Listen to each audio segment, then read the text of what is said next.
सच्चे पातशाह मेरी बख्श खता मैं निमाना, तू बेअंत तेरा अंत ना जाना। सच्चे पातशाह मेरी बख्श खता मैं निमाना, तू बेअंत तेरा अंत ना जाना। सच्चे पातशाह मेरी बख्श खता मैं निमाना, तू बेअंत तेरा अंत ना जाना। सच्चे पातशाह मेरी बख्श खता मैं निमाना, तू बेअंत तेरा अंत ना जाना।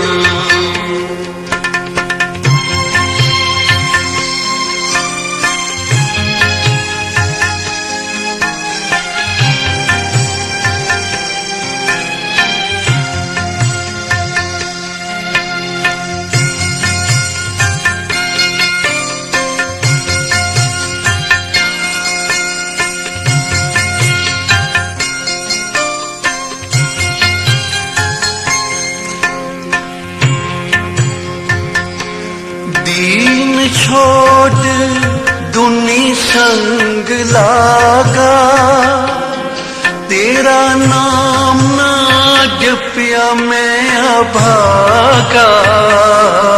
दीन छोड़ दुनी संग लागा, तेरा नाम ना जपिया मैं अभागा।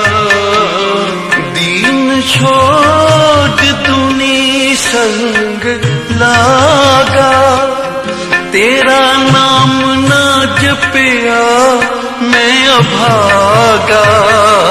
दीन छोड़ दुनी संग लागा, तेरा नाम ना जपिया मैं अभागा। कोई गुण ना पले नरक न मैनू झले पाप कमाना, तू बेअंत तेरा अंत ना जाना।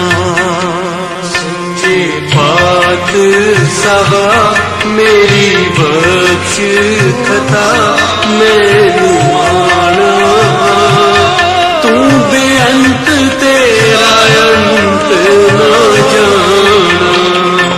सच्चे पातशाह मेरी बख्श खता मैं निमाना, तू बेअंत तेरा अंत ना जाना।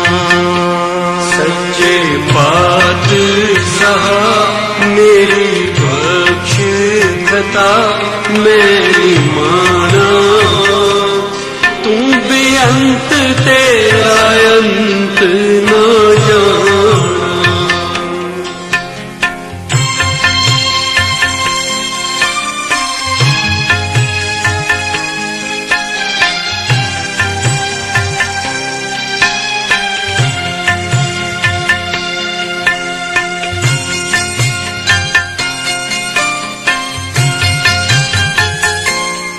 दर तेरे सवाली जो आवे, मुँह मंगिया मुरादां पावे।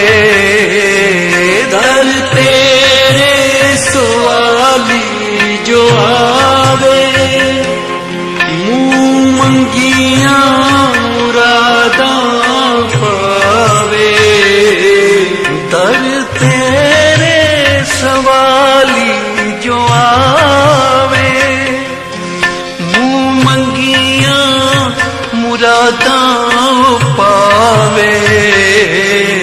दर तेरे सवाली जो आवे, मुँह मंगिया मुरादां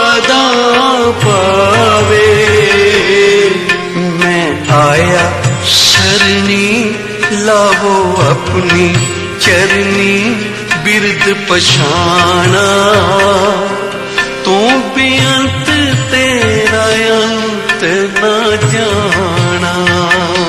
सच्चे पातशाह मेरी बख्श खता मेरी माना, तू बेअंत तेरा अंत न जाना। सच्चे पातशाह मेरी बख्श खता मेरी माना, तू बेअंत तेरा अंत न जाना।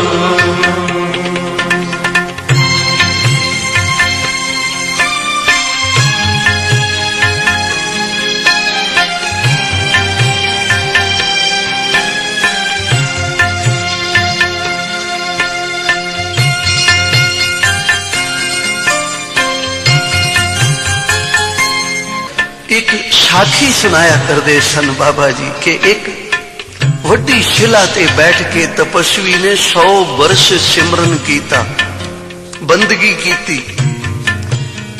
अकाल पुरख वाहिगुरु दी आवाज आई कि ऐ तपस्वी मंग की मंगदा। ते तपस्वी दे मन विच अहंकार आ गया, बई वेखो मेरी तपस्या परवान हो गई है, तदे तां ये आवाजां आ रही हैं। कई मेरा मनुख थोड़ी जी दात भी प्राप्त करके अहंकार कर बैठे कि मेरे वर्गा कौन है। पर याद रखना अहंकार दी खुराक है, ये शुभ कर्मां नूं खा जाती है। जिस तरह नाम दी खुराक है ना पाप, साचे नाम की लागे भूख, उत भूखे खाए चलिए दुख।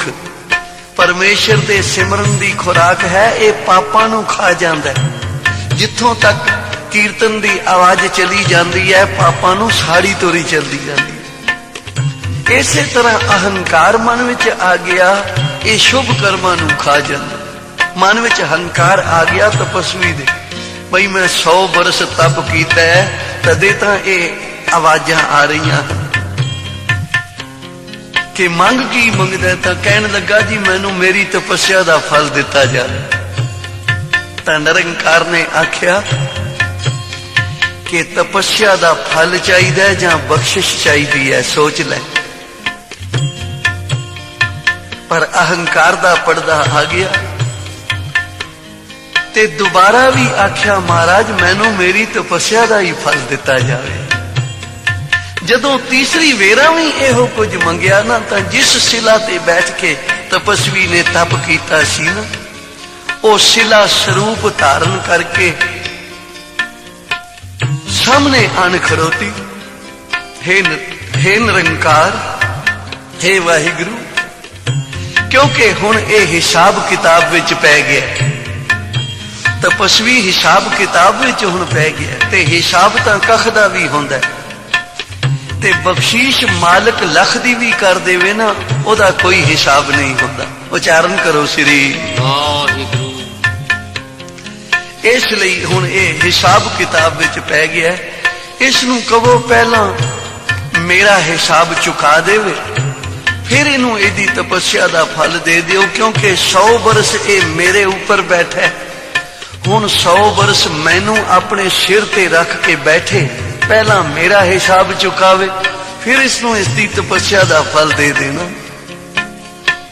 जदों ये सुनिया तो फिर तपस्वी का अहंकार दूर हो गया, धरती ते विछ गया। हे निरंकार, साडे जप तप वड्डे नहीं हैं, तेरी बख्शिश वड्डी है, तेरी रहमत वड्डी है। तो इसलिए गुरु के सिख ने अमृत वेले जाग के स्नान करके नितनेम करना है। सेवा सिमरन परोपकारी जीवन बतीत करदियां होया भी गुरु अगे ये अरदास करनी है। सच्चे पातशाह मेरी बख्श खता मैं निमाना, तू बेअंत तेरा अंत ना जाना।